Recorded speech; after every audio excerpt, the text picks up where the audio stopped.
everybody. Welcome to another episode of Revolution Health Radio. Sorry I've been absent for the past few weeks. There's a ton going on for me. We recently moved, which I'm going to talk a little bit about in this episode, actually. Launch of my clinician training program, ADAPT Framework Level 1 from the Kresser Institute, happened earlier in January. And suffice to say, it's been a busy time. But we're going to get back on a fairly normal schedule pretty soon. And we're going to kick things off with an interview with Mike Schrantz from Environmental Analytics. Mike is the mold inspector that I had inspect my home and my office for mold and helped identify some issues that we were having there that I've mentioned in a couple emails and elsewhere. So I thought it'd be really helpful to have Mike come on the show and talk about some of the myths and truths when it comes to testing for mold, and also share a little bit of my experience, what I went through as an illustration of how complicated and murky things can get when you dive into this world, and then finish up with some tips for how to find a qualified and dependable indoor environmental professional, which is what they call this profession in your area. So a little bit more about Mike to begin with. Mike currently owns and operates Environmental Analytics, L.Ac, an environmental consulting firm. They've been in business since September 2007 and have worked with a number of large clients in the Southwest. Mike is based in Tucson. Previously, Mike worked with a large residential heating and air conditioning company, Russet Southwest Corporation, where he led the indoor air quality department. And I met Mike through the Surviving Mold community. That's Dr. Richie Shoemaker's group. Had Dr. Shoemaker on the podcast a while back to talk about the health implications of exposure to mold and other indoor biotoxins and the related syndrome called chronic inflammatory response syndrome. And I'm part of a group of clinicians that talks about the health implications there, and we also have an indoor environmental professionals in that group that are looking at this from a building science perspective. And Mike is part of that group, and that's how I encountered him. And then, as I said, I had him come out and inspect our home and office. And really knowledgeable, open-minded, which I think is crucial in this world. And I'm looking forward to talking to him about the proper way to do a mold inspection in a building. All right, let's dive in. This episode of Revolution Health Radio is brought to you by 144.me. 144 is a diet and lifestyle reset program I created to help you dial in the 4 pillars of health: nutrition, physical activity, sleep, and stress management. Whether you want to lose weight, boost your energy, treat a chronic health problem, or just maintain your current good health and extend your lifespan, these are the 4 areas you need to focus on before anything else. In the 144 program, I walk you through every step of the process, from cleaning out your pantry and shopping for the right foods, to recipe and meal plans, to video demos of workouts that you can do at home without any special equipment, to guided meditation and stress management programs, to daily sleep tips, to personalized recommendations for what to do after you finish the reset. 144 is a great option whether you're just getting started with this stuff or you've been on the path for a while. In fact, I do a 144 myself 3 or 4 times a year to hit the reset button and give myself a boost. To learn more about how 144 can help you achieve your health goals, head over to 144.me. Okay, now back to the show. Mike, thanks so much for being here. Thank you very much for having me, Dr. Kresser. So let's start by talking a little bit about exactly what an indoor environmental professional is, because I think there's probably a substantial number of people in my audience who've never even heard of that and have no idea that there is a profession out there like yours of people who are essentially the equivalent to what I do with the body for a building. Yeah, that's correct. We've come by many names in the industry. I think industrial hygienist is a word that perhaps a few more of your listeners may be familiar with, but like anything else, there's niches, and the term indoor environmental professional certainly covers a wide range of concerns in the environment. It doesn't necessarily just have to be about mold. It can be odors, it can be bacteria, it can be radon. But I think the focus for those listening is that if you're an indoor environmental professional, You're somebody that's focusing on the built environment as it is, and you're trying to find a way to either detect a problem or to improve an environment, making it healthier for the individuals. Mm-hmm. I am kind of struck by the similarities between, what I do as a functional medicine practitioner and what you do with buildings. It's like, for me, when a patient comes to see me for the first time, they have a number of complaints, but it's my job to link those complaints to deeper physiological processes that are out of whack that explain why those things are happening in the first place. And I imagine for you, it's kind of similar. If someone says, "Oh, this stinks," this room stinks, or, I feel terrible since I moved into this house, and they've got some symptoms or things that are bothering them, and it's your job to walk into that house and kind of almost look at it like an individual and try to figure out what's going on there. I think you've nailed it on the head. We run into a lot of cases with clients where our job being that we are looking for typically a contaminant, whatever it may be at the time. They want us to be able to say, is it safe in the home or is it not safe? And it's an interesting dynamic because our job really isn't to tell you whether or not a specific contaminant is safe for you specifically. We can certainly give you guidelines and kind of an overview, but our job is to be a doctor of the home. It's your job as an actual doctor to diagnose our health. And so this is kind of a newer frontier for a lot of us, where we're trying to create relationships between the indoor environmental professionals who can bring the knowledge to the home and about the home, and then somehow create a relationship that's symbiotic with the doctors, and so that we can learn from both of us. For example, if you were to tell us that there are certain symptoms that your patient is having, that may help us try to focus on a particular type of contaminant over another. Mm-hmm. Mm-hmm. So you're kind of like Dr. House for an actual house. That is correct. You could call it that if you wanted to. Yeah. So, and just, for everyone, full disclosure here, I met Mike through a group that I participate in. I had Dr. Shoemaker on the podcast a while back, which I'm sure a lot of you listened to. And it's a particular approach towards dealing with chronic inflammatory response syndrome, a condition that's caused by exposure to biotoxins in the indoor environment. And so in this group, there are not only physicians and other healthcare practitioners that are looking at it from the healthcare side of things, but then there are also a number of indoor environmental professionals that are exploring the same issues via, building assessment perspective. And that's how I came across Mike.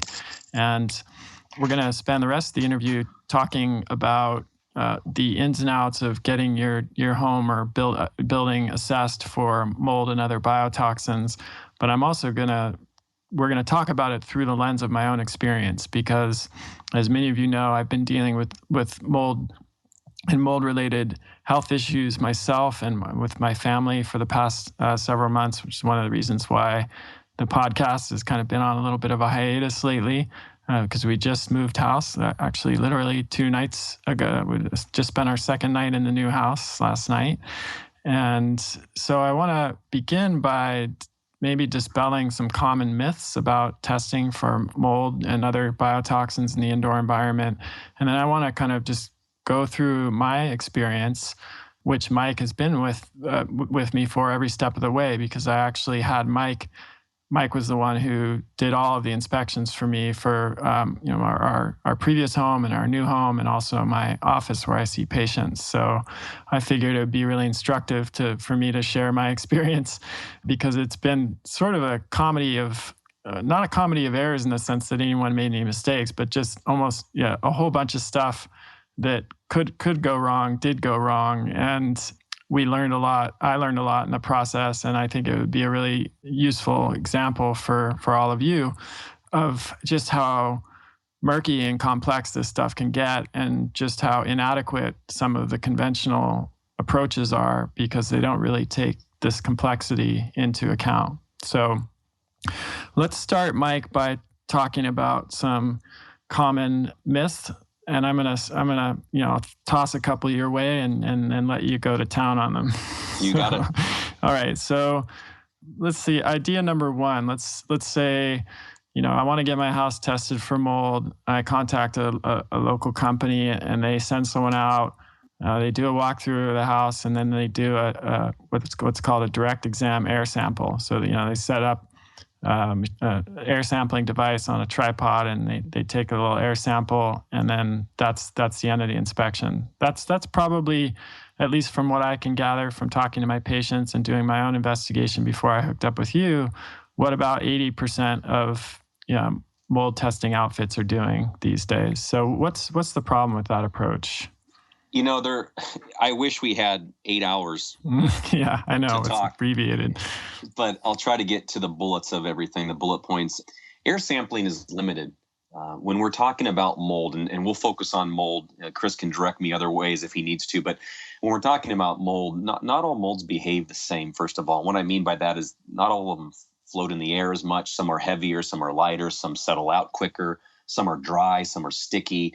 And when you collect an air sample, especially the way that you've described, direct exam, and you're right, you say 80%, I'd be willing even to bet even higher that a lot of these companies that call themselves mold testing companies will go out and collect an air sample. But the problem is with that type of sampling, it's not that it's a worthless sample. It's just it's so limited in what it can tell you because it's what we like to refer to as a grab sample. It only collects about 5 minutes worth of air. We'll put it into a volume here, 75 liters. That's about 2.64 cubic feet of air. And you don't have to be a mathematician to know that the amount of air that represents in any given environment, say a bedroom, for example, let alone the whole house, is very, very small, and it has a small capture rate. So you could have something going on in the home, and this air sample may not be able to pick it up, or what may be impacting you is predominantly on the surfaces. They do get kicked up from time to time, but it's not going to be picked up with a tripod with a portable pump on there. Mm-hmm. And so what ends up happening is a lot of customers will get their results back. It'll show no problem. And I say that interpretation loosely. And then the customer will call us up because their doctor will say, well, your blood work doesn't correlate with that. It's showing that you do have a problem. They'll end up having us come in and do some more forensic types of testing, and sure enough, we find a problem. So air sampling by itself is seldom enough. Usually you want to incorporate some other techniques to add to that. Right, and then there's the issue that we've talked about many times, which are some types of mold are heavier than others. And so when you have a heavy mold like that, it's not necessarily going to stay airborne for very long, and it might settle down onto the surface. Yeah, take for example, and we'll just pick on it because it gets a lot of attention. It's not the only mold to be concerned about, but a lot of people know about the mold Stachybotrys Chartarum. Mm-hmm. And that mold is referred to a lot of things, sometimes incorrectly online, but black mold, the black toxic mold, and right. And it does deserve some attention, but it's not the only mold that's out there. But the point I'm trying to make is that it is a heavier mold. And so it's not unusual to seldom see those levels show up at all, Stachybotrys in an air sample. And if you do see it, it may only be like 1 or 2 or 3 raw counts that are identified. In other words, put simply, it may not show up as a quote unquote problem on that air sample, but in fact, you do have a quote unquote problem in the house. Right. So air samples just by themselves don't really offer enough data. There's other things we can do to improve the data we collect that will offer a much better picture of what's going on. Right. Okay. So this takes us to the next one. Let's say I'm a customer. I've heard, someone who wants to have my house inspected. I suspect I may have health problems with mold. And then I've heard about this other kind of test. I know enough to know that air sampling on its own is limited in its potential. Not to say that it's useless. I wouldn't go. I think folks have gone a little too far on the other direction as far as that goes. But I know it's limited. So then I've heard about this other kind of test called ERMI, where you sample dust off of surfaces or you use vacuum to collect dust, and then you send that in and have the DNA. It's a DNA test. So what's the problem with just, can I just do one of those and wait for the results and then call it a day once I get them back? Couple considerations when taking an ERMI sample, and for those that are wondering, it's Environmental Relative Moldiness Index, and we can talk more later if we have time about kind of how it came about to be and all that. But basically, it is a DNA-based test. The situation we're running into with that test, and there are a few of them, but the big one we're dealing with right now is the quality of the lab that you use. There are some labs, and I'm not here to talk today about don't use this lab, don't use this lab. I can tell you labs that I do prefer, but the quality of they use what's called a primer and a probe in basically pull apart and grab the DNA from these samples that you collect from that surface sample you described. And believe it or not, there's these primers and probes have different qualities. Some are low quality, some are high quality. And some of the labs that try to save money will use those low quality primers and probes. And what ends up happening to the end user is that you think you're saving 20, 30, 40 bucks by using this lab, but really what you're getting is bad data, because what we're starting to see is a trend of these lower quality primers and probes producing lower counts than what's actually present. So in other words, you're getting a false negative. And people are going, well, look, there's no problem here. And then you can do a side-by-side comparison with another lab that uses a higher quality. And all of a sudden, it's literally, it paints a totally different picture. It will start identifying stuff that was there. It just wasn't picked up. So you don't just send your sample to any old lab that says they can do it. You need to try to find out which labs are producing the best results for the money.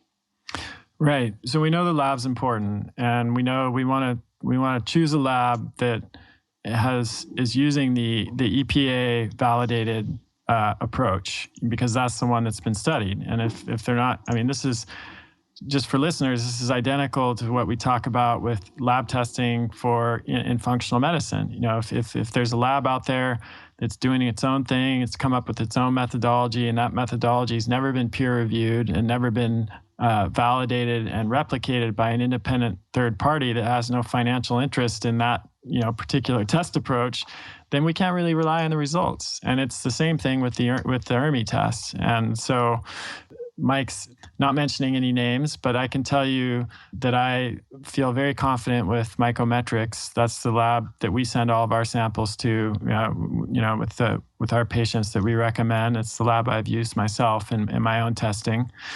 And, great lab, Chris. Great lab. Yeah, and so if you're going to do it, you got to do it right. That's the thing, and I've learned that, you know, over and over again throughout this whole process. When you're dealing with mold and potential for other biotoxins, you don't want to cut corners, because it's just too important when you're talking about your own health and your family's health.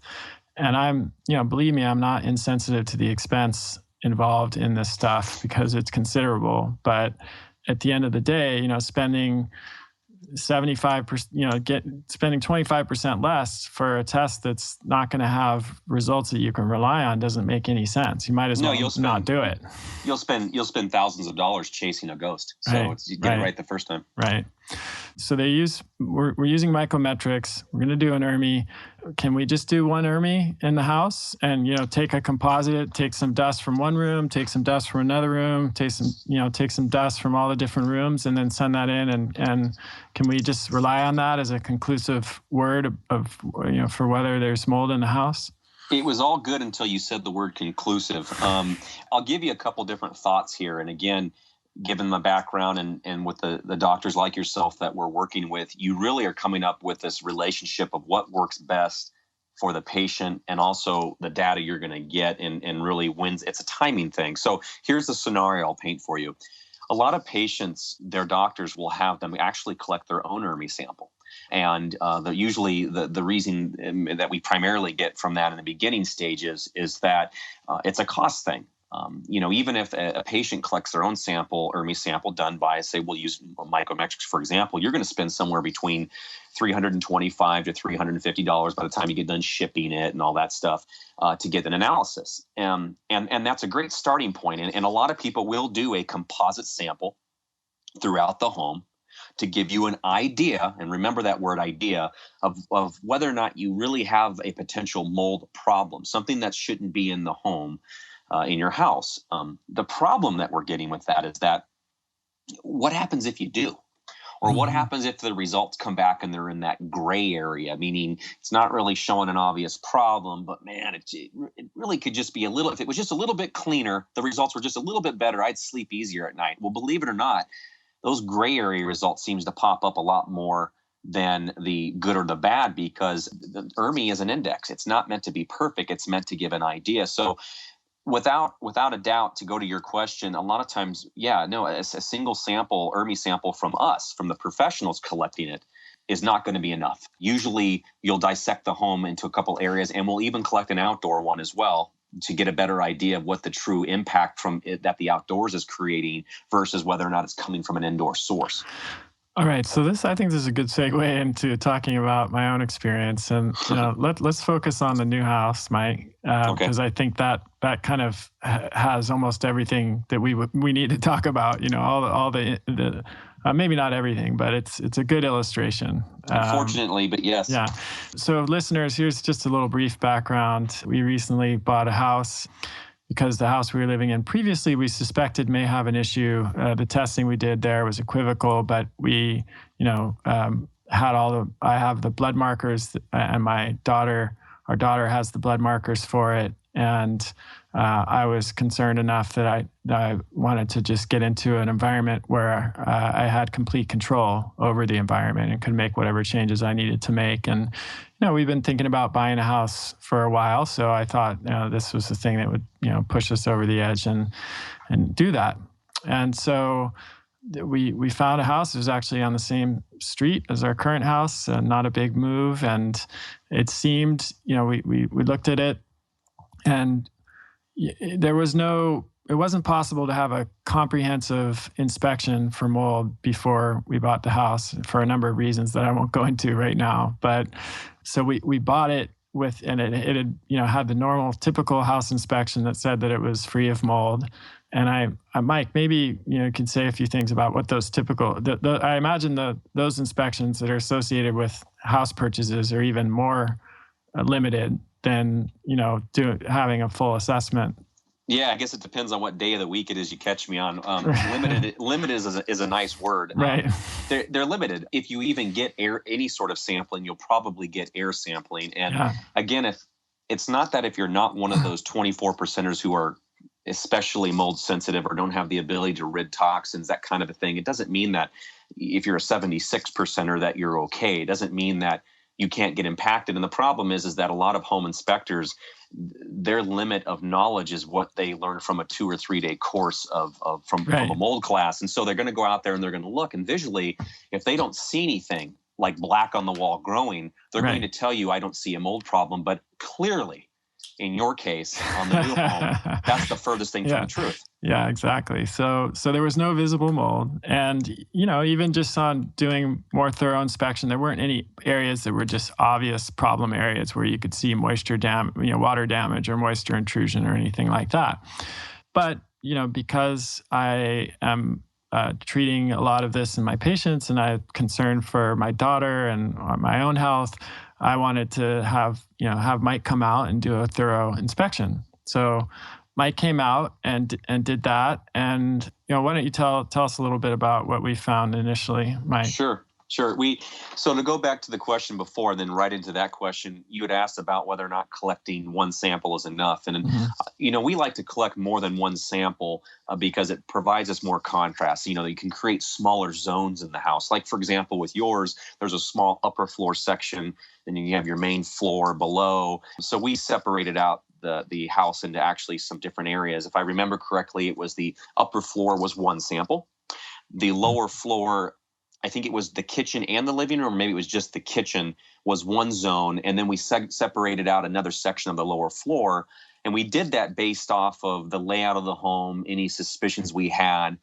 And we did it with ERMI sampling. And then we collected an additional sample outside, called a control, if you will, to really compare and get an idea of whether or not some of these molds that affect your ERMI score may have been coming from the inside of the house or from, in fact, the outside. The short version, the less dramatic version of the results were that the upper floor looked like there was no issue whatsoever, but the lower floor had a few suspicious levels of mold and types of mold that made us wonder whether or not there was a potential source in a few areas. I think the segue to the next section was that we had recommended a few areas be inspected visually under containment by a remediation company, local company, to see what they found. And I think what they found some stuff. Exactly. So a couple of things I want to emphasize there. One is the need for a control sample. So Mike mentioned that, and it's really, again, a similar idea to control in a trial that you do, like a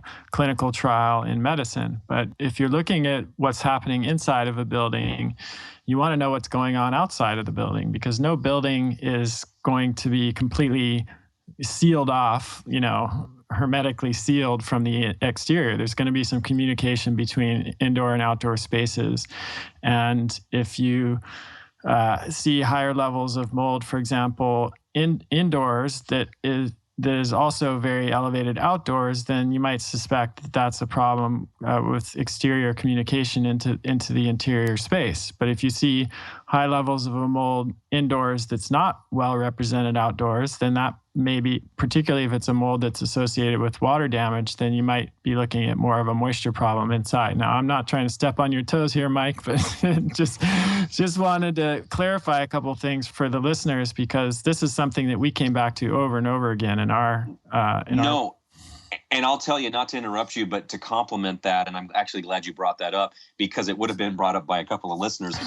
The ERMI does have what we call group 1 and group 2 molds, and the group 1s are the water damage related type molds. Group 2 are kind of categorized as common fungal species. It's not that they can't grow when there's been a water damaged event inside your home. It's just that it's more about them showing a level of communication between the inside and the outside. But keep in mind, the ERMI is an index. It is a scoring system that really is blind to each house by house. It's kind of just basing off what it thinks based off of an average of a little over 1,000 homes that were used in the study to create ERMI. So in other words, it does already kind of take into consideration to a small degree the outdoor influence, but not to the level that having an indoor environmental professional takes it into. And when you're working with an indoor environmental professional, ideally, it would be nice for them to consider what the outside influence is from some of those other molds, because at the end of the day, whether or not your doctor cares whether that mold's coming from the inside or outside,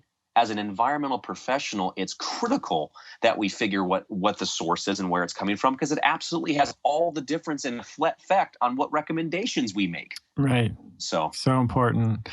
Okay, so we saw some evidence that there might be a mold issue, but we didn't have enough data just from the ERMI qPCR dust samples, which is more the name of the technology than ERMI is kind of the name of the analysis, right? That happens. Correct.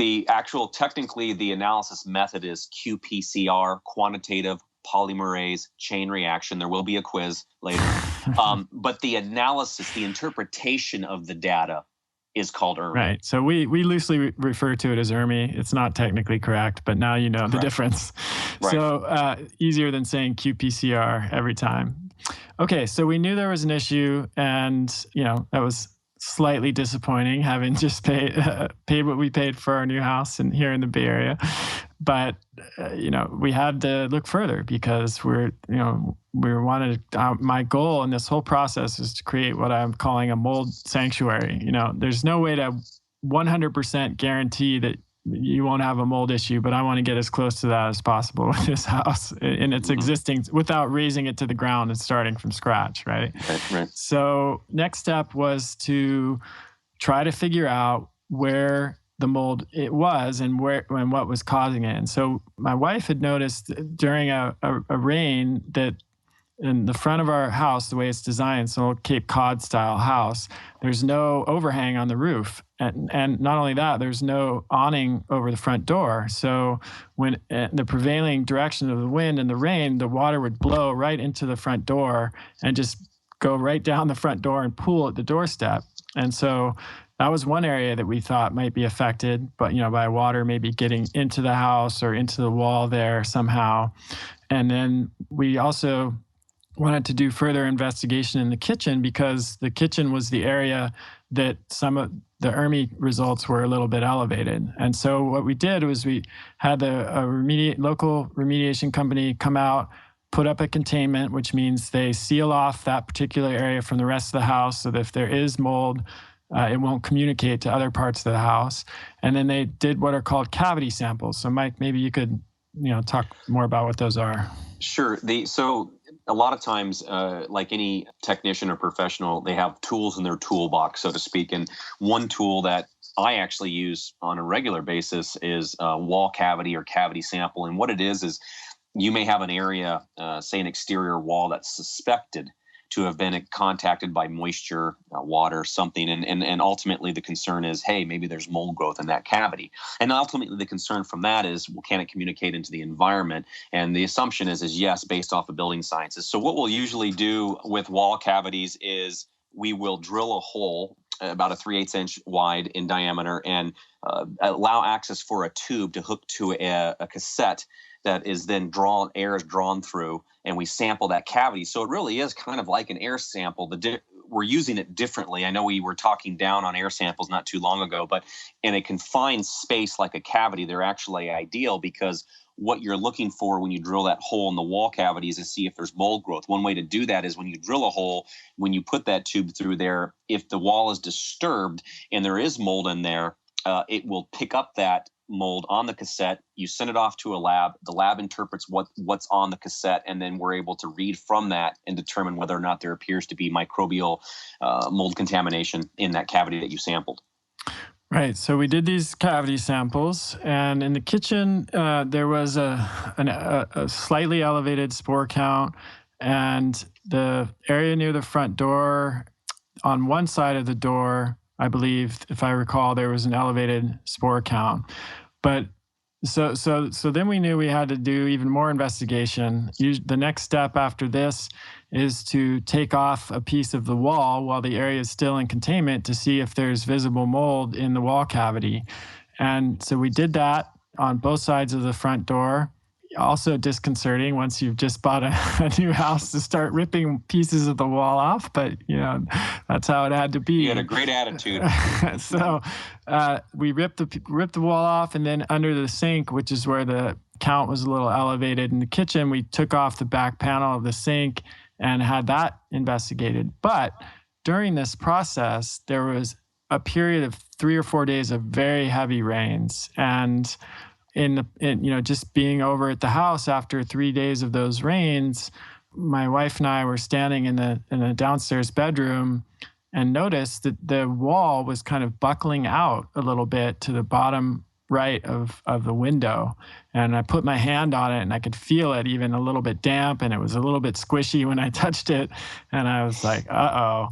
This is an example. We did all the fancy testing, and Mike had done a very careful visual inspection when he was out here, but it hadn't rained it hadn't started raining yet when Mike was here. And so there was nothing visually that you could see at that time. But then after the 3 days of rain, what had happened is the water was leaking, the window was leaking. And you can imagine, to you listeners, by the way, you can imagine the phone calls and the emails I got from a concerned Chris wondering what was going on. Yeah. So the water, the window was leaking into the wall, and so water was getting into the wall, into the drywall, and as Mike, would tell you, drywall is a perfect medium for mold growth, and so then we had to put that area under containment. And the guys took off a piece of that wall under the window, and sure enough, they found mold there.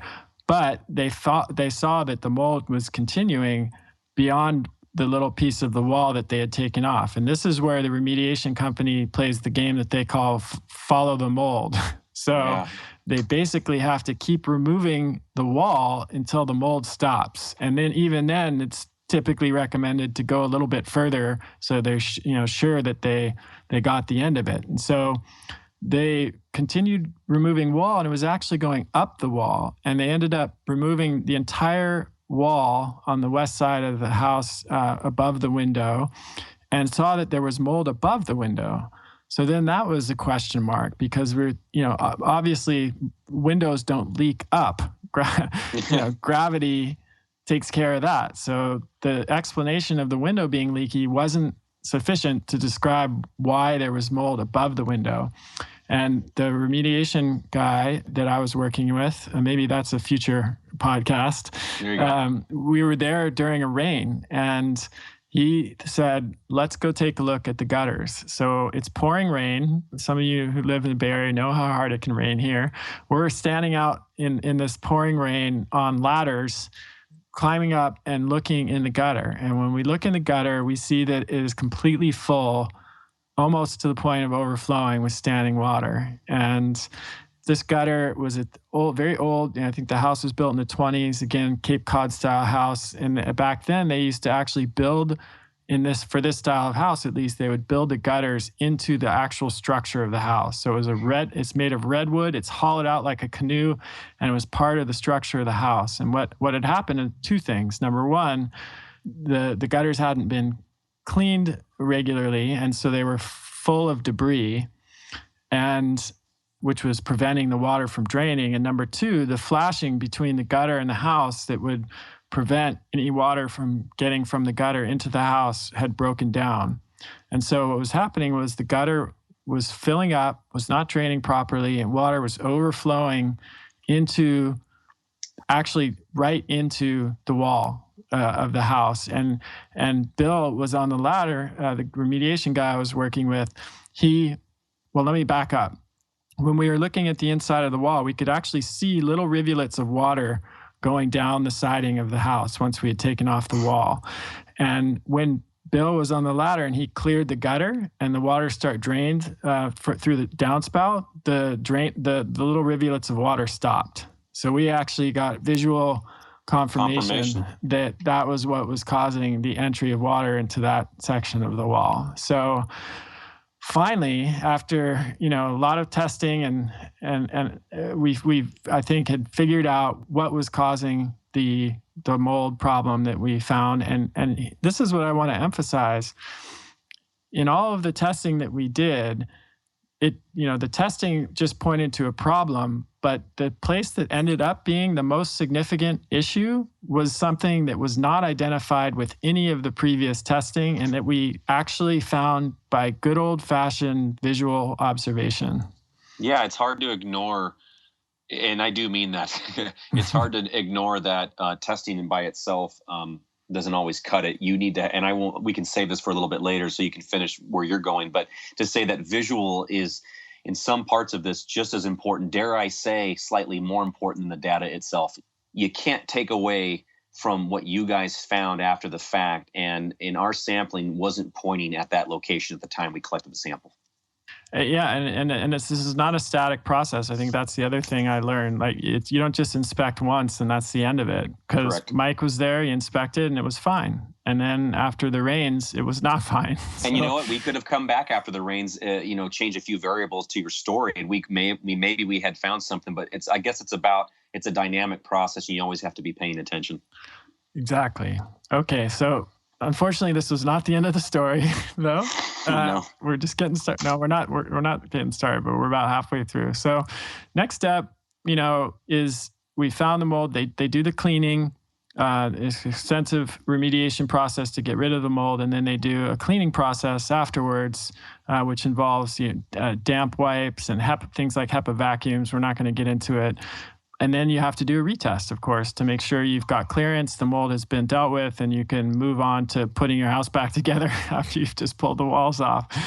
So we did the first retest and, got back the results and was quite shocked to see that actually the numbers were still pretty elevated. And, Mike got a lot of text messages and emails from me about that too. Like, what the heck is going on here? Very distressing, of course. And, we're at that time, we're like basically held up from moving in and proceeding by the mold issue and the lack of clearance. So it was definitely a stressful time. But we, when the local company who helped with the testing, because Mike is in Arizona and I'm in California, so we hooked up with a local company that was really helpful in the test retesting process. So I didn't have to fly Mike back and forth for every retest. The guy who did the retesting, when he walked into the containment area, it smelled moldy. There was a distinct smell. So that's another thing that I want to point out. You got to trust your senses in this process. And whether it's something you're looking at, or I know, Mike, I've heard you say it, I've heard other people say, if you smell a mildewy, moldy smell, that's enough, right? That's enough to know that you need further investigation. Yeah, it's enough, especially on the clearance test. And that's what that gentleman was performing that day for you, was a clearance test. I mean, he goes in there and the first thing he gets is a musty smell. It's not starting off good.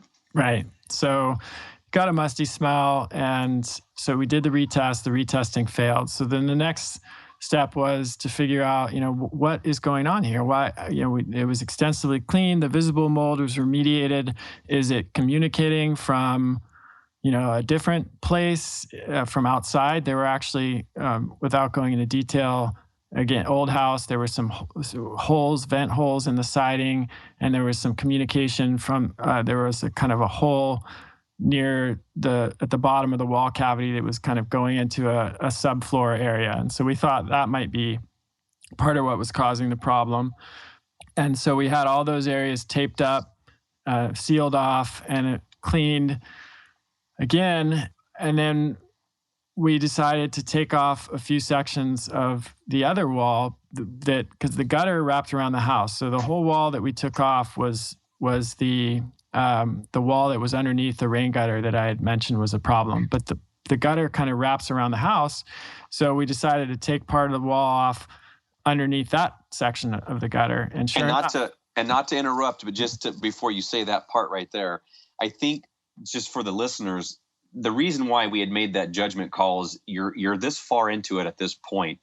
Chris and his wife, I'm sure his whole family, is hanging by a thread in terms of their, state of mind on all this. We got to the point where we were like, let's just go slightly further than what we would normally do, because we're tired of it failing, failing. Let's get to the point where let's just cover all of our bases and then enter cue Chris on what we found.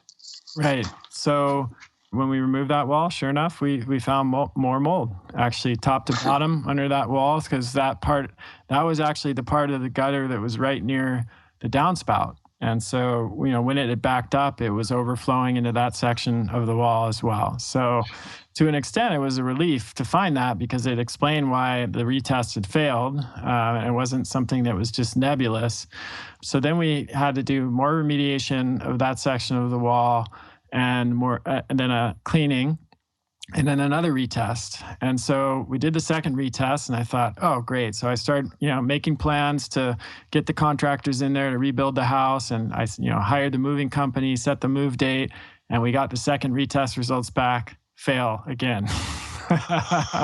And you can start to imagine the texts and emails Mike got after that one. So that was a big question mark. And we had a lot of conversations, and as it turned out, we weren't sure. I mean, the remediation company I work with was great. I think they did a fantastic job overall. But what we suspected that they may not have done the best possible job cleaning after that, before that second retest, after they remediated that second section of wall. And the reason we thought that was that the person who did the retest noticed that there was a lot more dust than he would have expected after a cleaning. And so we had them come back in and do a final cleaning, which was very thorough and extensive. And we got the third retest results back. And finally, I did a dance through the house and, was ecstatic that we got passing results. Most of the molds were listed as non-detectable. There was one mold where there were, something like 25, I think, if I recall, Mike. Close, 25, 26, yeah. Penicillium. But this was another example of where the outdoor control can be really helpful, because the mold that was a little bit elevated, it is an indicator mold that can be a sign of water damage, but it was extremely high in the outdoor sample. So what the most likely scenario there was just that there was some communication from outdoor to indoor, whether it was the person doing the testing on their shoes, or some other tiny little gap that couldn't be sealed. Because mold, it's tiny, tiny, tiny, and it can get through lots of little spaces that you wouldn't imagine that it can get through.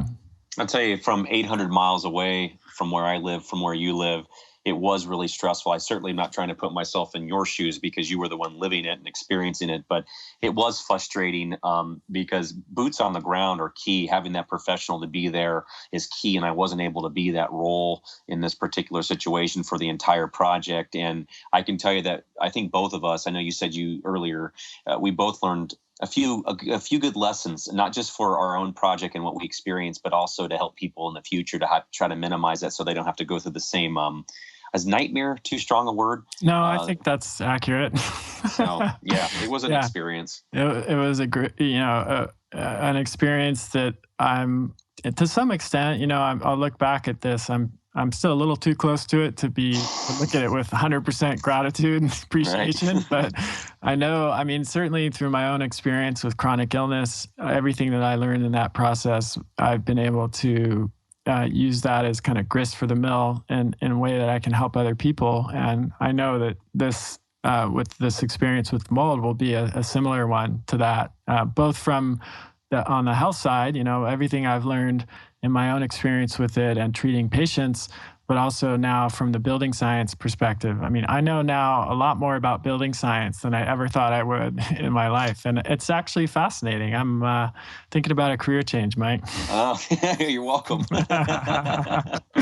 No, just kidding. But there are a lot of similarities. It's like you walk into a building and you kind of have to go through a similar process to figure out what's going on that you do when I'm working up a new patient. So I appreciate that aspect of it. And as a homeowner and a father, husband, I like having a much clearer understanding of how to create a safe environment for my family. And I definitely have that now.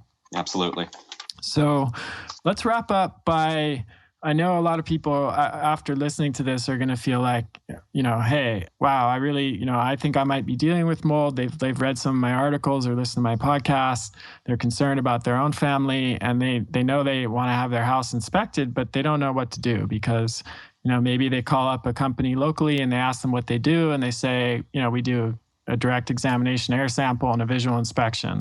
And so this is, admittedly, I wish we had an answer for you, all you listeners, some referral service that could cover every part of the country where we could hook you up with someone who knows exactly what they're doing and is looking at things at this level of detail and depth. But maybe we could give a few tips, Mike, for, at least what questions to ask or what people can look for in a local inspector. And then we can talk about some options for, even getting someone who's not local like I did with you. Sure, absolutely. Again, it's too much to cover in one sitting, but just know that one of the things I can offer you guys right off the bat, those who are interested or in need, can always reach out to me via email, and Chris can provide you with that contact information, and I can give you that time. And I think that's the first trait actually you want to look for in a professional, is a professional who will give you the time. Anybody who you're going to call up who sounds like they only have a minute to talk to you is probably a sign that they don't have the capacity to handle your situation. These things take time. I don't mean years. I don't even mean months or weeks, but this is not an a la carte package. It's not like, there's companies, Lowe's and Home Depots and all that sell these mold petri dish test kits. This is not that simple. This is not a do-it-yourself problem, as you've heard from even Chris's experience with a professional, albeit I wasn't there the entire time. But even with Chris's own knowledge base, it didn't go as smoothly as it could have. So let alone trying to do it on your own. So finding a professional who's willing to give you the time and who's open-minded. And what I mean by that is use your reasonable rationale, use that common sense. And if it sounds like the inspector is giving you one-way answers that really don't have a lot of reasoning or rationale behind it, that should be a yellow flag for you. Another thing to watch out for is any mold professional who tries to act like a doctor. It is not my job to determine whether or not somebody can something or a contaminant can affect your health. So if I'm sitting there telling you that something can, maybe a yellow flag for you to go, why are you making those calls? Because those types of calls can impact the type of tests they do on you. In other words, they may not put your needs first at hand. In terms of sources, places to go to look, there's an organization, the ac.org. You can type it in. I'm actually doing it right now to make sure their site is good to go. Yeah. And ACAC is American Council for Accredited Certification. And basically they have a find certificates tab in the center on the top. You can type in your zip code and it'll pull up a list of people in your area that have certain credentials. And to save those listeners some time, you're looking for somebody who has a certification like a CIEC, that's Council Certified Indoor Environmental Consultant, somebody with a CMI, that's a Council Certified Microbial Inspector, or they have CMC, which is a consultant. That's where you can start. You want to look those people up, see in their area. In terms of things to look for, interview questions to ask them, certainly fee structure, but again, there should be a minimum fee, but we really don't know as environmental professionals what exactly we're going to test until we get out to your home, which should be a red flag for you if someone's giving you an out-the-door price and you've only talked to them for 45 seconds on the phone and they've never visited your home in the past. They need to be able to go out there and do a site assessment. Clearly, Chris has a great example of what the power of a visual observation can do for you. Have them walk the property. You may or may not get them to crawl through your crawl space, and if they do, they may charge you a little bit extra. I really don't blame them, if to be honest with you, it's not that fun. But they're going to look on the outside. They're going to look for things that are obvious areas where water may breach through. They may have moisture detectors or infrared cameras that look for signs of moisture intrusions on the outside or the inside. You want to talk to the inspector about, once they identify those things, how does that correlate with sampling?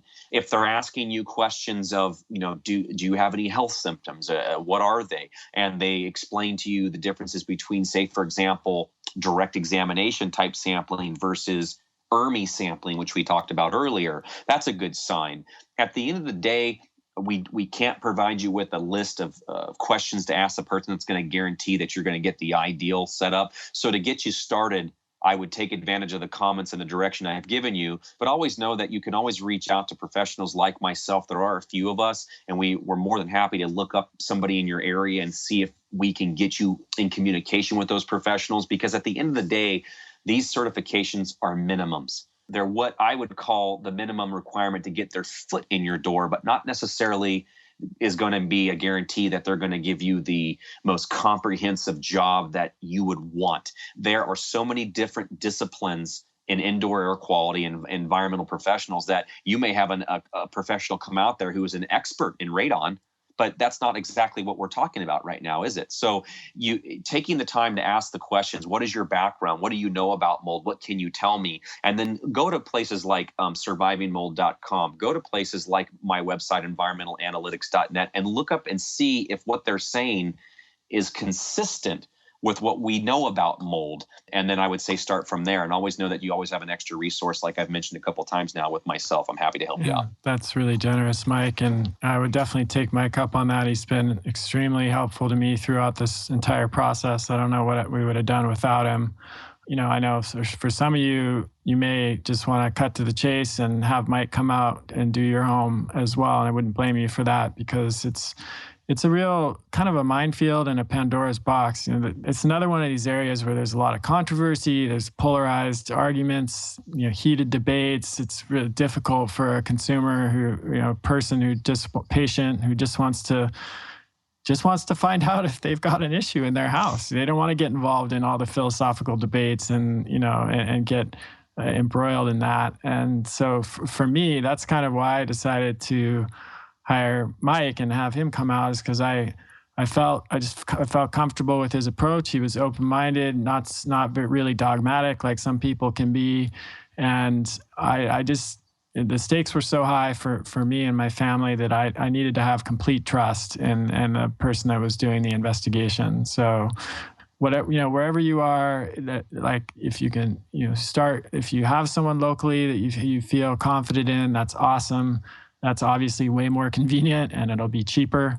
If you feel like you're in pretty dire need for help and you can't find anyone locally, then I wouldn't hesitate to look Mike up and his website, environmentalanalytics.net. You can also go to Surviving Mold and search some of the resources there. And at the end of the day, the key thing is to just stick with it. It can be pretty harrowing, as my experience probably has led on a little bit. You didn't get any of the intensity of the emotion that I went through over that experience in this podcast, because I'm mostly through it at this point. But it was intense, and it was really challenging in a lot of different ways, and stressful and frustrating and maddening at times. But now that we're through it, and we're actually, the walls are back up and getting painted today, and I just now feel so good that I'm finally in a place where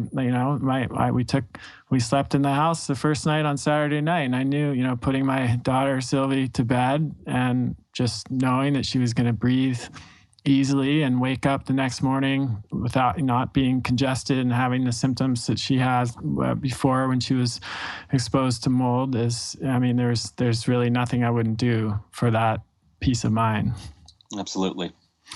Mike, thanks so much for taking the time to do this. I hope all you listeners got something out of this, and I really appreciate your generosity and willingness to your commitment to this, Mike. It's really evident in your work with us and how you operate in this world. Having an opportunity to be able to share my knowledge and experience and help others is a true privilege. I appreciate the opportunity, Chris. Great. Take care. And maybe if you have a moment or two to come by the blog post and answer a few questions from folks, certainly don't expect anything voluminous, but just, I know there's going to be some questions, and if just even pointing people in the right direction in a couple of places might be helpful. Sure, we're all happy to do that. All right. Take care, Mike. Thanks. You too, Chris. That's the end of this episode of Revolution Health Radio. If you appreciate the show and want to help me create a healthier and happier world, please head over to iTunes and leave us a review. They really do make a difference. If you'd like to ask a question for me to answer on a future episode, you can do that at chriskresser.com/podcast question. You can also leave a suggestion for someone you'd like me to interview there. If you're on social media, you can follow me at twitter.com/chriskresser or facebook.com/chriskresser L.A.C. I post a lot of articles and research that I do throughout the week there that never makes it to the blog or podcast, so it's a great way to stay abreast of the latest developments. Thanks so much for listening. Talk to you next time.